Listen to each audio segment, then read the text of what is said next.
ಉಳಿದಿರೋ ಚಪಾತಿಯಿಂದ ಫಟಾಫಟ್ ಆಗುವಂಥ ಒಂದು ರುಚಿಯಾದ ನಾಷ್ಟ ತಯಾರಿಸೋಣ. ನಮಸ್ಕಾರ ರೀ, ಶ್ರಾವಣಿ ಅಡುಗೆ ಮನೆ ಒಳಗೆ ಸ್ವಾಗತ. ನಾನು ರಶ್ಮಿ. ಜಾಸ್ತಿ ತಡ ಮಾಡೋದು ಬೇಡ, ಈ ಪದಾರ್ಥ ಹೆಂಗೆ ತಯಾರಿಸೋದು ಅಂತ ತೋರಿಸ್ಕೊಡ್ತೀನಿ ಬರ್ರಿ. ಇಲ್ಲಿ ನಾನು ಒಂದು ರೆಸಿಪಿ ಮಾಡಬೇಕು ಅಂತ ದಪ್ಪ ಚಪಾತಿ ಮಾಡಿದ್ದೆ. ಅದ್ರಾಗಿನ 4 ಚಪಾತಿ ಉಳಿದವು, ಅವನ್ನ ತಗೊಂಡೇನಿ. ಇವನ್ನ ಮಿಕ್ಸಿ ಜಾರ್ನಾಗ ಹಾಕಿ ಪುಡಿ ಮಾಡ್ಕೊಂಡು ತಗೊಳ್ಳೋಣ. ಇವನ್ನ ಒಂದು ಸ್ವಲ್ಪ ಹೊತ್ತು ಫ್ಯಾನ್ ಕೆಳಗೆ ಇಡ್ರಿ, ಅಂದ್ರೆ ಒಂದು ಸ್ವಲ್ಪ ಬಿರುಸಾಕ್ಕವು. ಗ್ರೈಂಡ್ ಮಾಡಿದಾಗ ಚಂದಾಗ ಪುಡಿ ಹಾಕ್ಕವು. ಎಲ್ಲ ಚಪಾತಿ ಈ ರೀತಿ ಮುರಿದು ಮಿಕ್ಸಿ ಜಾರ್ನಾಗ ಹಾಕಿ ಎಷ್ಟು ಅಕ್ಕತಿ ಅಷ್ಟು ಸಣ್ಣಕ್ಕೆ ಪುಡಿ ಮಾಡ್ಕೊಂಡು ತಗೊಳ್ಳೋಣ. ನೋಡ್ರಿ, ಈ ರೀತಿ ಎಷ್ಟು ಸಾಧ್ಯ ಅಷ್ಟು ಸಣ್ಣಕ್ಕೆ ಇವನ್ನ ಪುಡಿ ಮಾಡ್ಕೊಂಡು ತಗೋರಿ. ಈಗ ಇದನ್ನು ಮಿಕ್ಸಿಂಗ್ ಬೌಲ್ನಾಗ ಹಾಕಿ ತಗೊಳ್ಳೋಣ. ಒಂದು ಸ್ವಲ್ಪ ಅಗಲ ಇರೋ ಮಿಕ್ಸಿಂಗ್ ಬೌಲ್ನಾಗ ಇದನ್ನು ಹಾಕ್ರಿ, ಅಂದ್ರೆ ನಂತರ ಇದನ್ನು ಕಲ್ಸಾಕ ಈಸಿ ಆಕತಿ.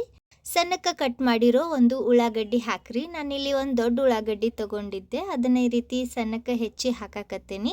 ನೀವು ಸಣ್ಣ ಉಳ್ಳಾಗಡ್ಡಿ ತಗೊಂಡ್ರೆ 2 ಉಳ್ಳಾಗಡ್ಡಿ ಹಾಕ್ರಿ. ಒಂದು ಸ್ವಲ್ಪ ಹಸಿ ಮೆಣಸಿನ್ಕಾಯಿ, ಕೊತ್ತಂಬರಿ ಮತ್ತು ಒಂದು ಅರ್ಧ ಚಮಚೆಯಷ್ಟು ಅರಿಶಿನ ಹಾಕ್ರಿ.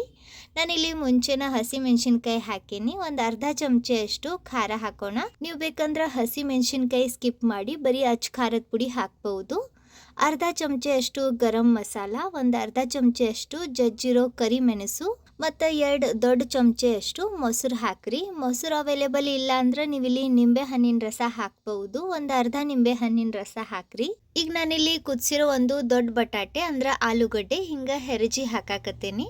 ನೋಡ್ರಿ, ಈ ರೀತಿ ಇದನ್ನ ಸಣ್ಣಕ್ಕೆ ಹೆರಜಿ ಹಾಕ್ರಿ, ಅಂದ್ರೆ ಇದ್ರಾಗ ಬಟಾಟೆ ದೊಡ್ಡ ದೊಡ್ಡ ತುಂಡು ಉಳಿಯಂಗಿಲ್ಲ. ಈಗ ಇದ್ರಾಗ ಅರ್ಧ ಚಮಚೆಯಷ್ಟು ಸಕ್ಕರೆ ಮತ್ತು ರುಚಿಗೆ ತಕ್ಕಷ್ಟು ಉಪ್ಪು ಹಾಕಿ ಇವನ್ನೆಲ್ಲ ಕಲಿಸ್ಕೊಂಡು ತಗೊಳ್ಳೋಣ.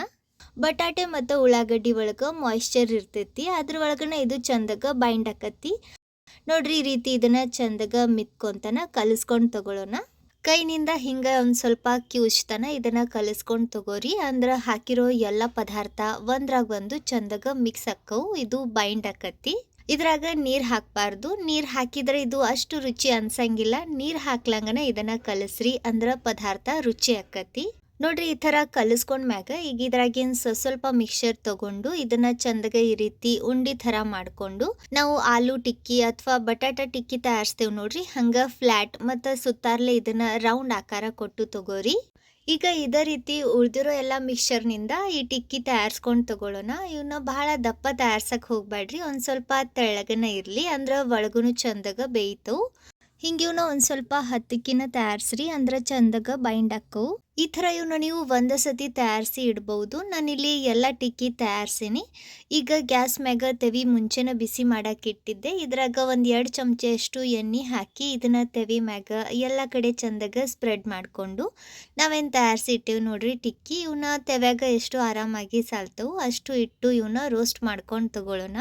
ಮನ್ಯಾಗ ಯಾವಾಗಲೂ ಉಳಿದಿರೋ ಚಪಾತಿ ಇದ್ದೇ ಇರ್ತವೆ, ಅದರಿಂದ ಈ ನಾಷ್ಟ ನೀವು ತಯಾರಿಸ್ಬೋದು. ಕೆಳಗಿನ ಸೈಡ್ ಇವು ಬೆಂದವು ಅನಿಸಿದಾಗ ಇವನ್ನ ಹೊಳಸಿ ಹಾಕ್ರಿ. ನೋಡ್ರಿ, ಮಸ್ತ್ ಕ್ರಿಸ್ಪಿ ಆಗ್ಯವು, ಕೆಳಗೆ ಇವು ಚಂದಾಗ ಬೆಂದವು. ಎಲ್ಲ ಟಿಕ್ಕಿನೂ ಇದೇ ಥರ ಹೊಳಸಿ ಹಾಕಿ ಕೆಳಗಿನ ಸೈಡ್ನು ಬೇಯಿಸಿ ತಗೊಳ್ಳೋಣ. 2 ಸೈಡ್ ಹೊಳಸಿ ಹಾಕ್ತಾನೆ ಇವು ಮ್ಯಾಗಿನ ಸೈಡ್ ಒಂದು ಸ್ವಲ್ಪ ಕ್ರಿಸ್ಪಿ ಆಗೋವರೆಗೂ ಇವನ್ನ ಬೇಯಿಸ್ರಿ. ನೋಡ್ರಿ, ಇಲ್ಲಿ ನಾನು ಎಲ್ಲ ಟಿಕ್ಕಿನ ಈ ರೀತಿ 2 ಸೈಡ್ ಹೊಳಸಿ ಹಾಕ್ತಾನೆ ಬೇಯಿಸಿ ತಗೊಂಡೇನಿ. ಇವನ್ನ ನೋಡಿದ್ರೆ ಇವನ್ನ ನಾವು ಚಪಾತಿಯಿಂದ ತಯಾರಿಸೇವಂತ ಗೊತ್ತಾಗಂಗಿಲ್ಲ, ತಿನ್ನಕ್ಕೆ ಬಹಳ ರುಚಿ ಆಕ್ಕವು. ಇದನ್ನ ಟೊಮ್ಯಾಟೊ ಕೆಚಪ್ ಅಥವಾ ಎಲ್ಲ ಥರದ ಚಟ್ನಿ ಜೊತೆ ತಿನ್ಬಹುದು, ಬಹಳ ರುಚಿ ಆಕ್ಕವು. ಮನ್ಯಾಗ ಚಪಾತಿ ಉಳ್ದಿರ್ತವು, ಆ ಚಪಾತಿಯಿಂದ ಖಂಡಿತ ಈ ರೀತಿ ಹೊಸ ಥರದ ನಾಷ್ಟ ಒಂದ್ಸತಿ ಮಾಡ್ಕೊಂಡು ತಿನ್ರಿ, ನಿಮ್ಗೆ ಇಷ್ಟ ಆಕತಿ. ಇವತ್ತಿನ ಈ ರೆಸಿಪಿ ನಿಮ್ಗೆ ಚಲೋ ಅನ್ಸಿದ್ರೆ, ಸ್ವಲ್ಪರ ಯೂಸ್ಫುಲ್ ಅಂತ ಅನ್ಸಿದ್ರೆ ಲೈಕ್ ಮಾಡಿ, ಶೇರ್ ಮಾಡ್ರಿ. ವಿಡಿಯೋ ನೋಡಿದ್ದಕ್ಕೆ ಧನ್ಯವಾದ. ಭೇಟಿ ಆಗೋಣಂತ ಮತ್ತೊಂದು ಹೊಸ ರುಚಿಯಾಗಿರೋ ಯೂಸ್ಫುಲ್ ರೆಸಿಪಿ ಜೊತೆಗೆ.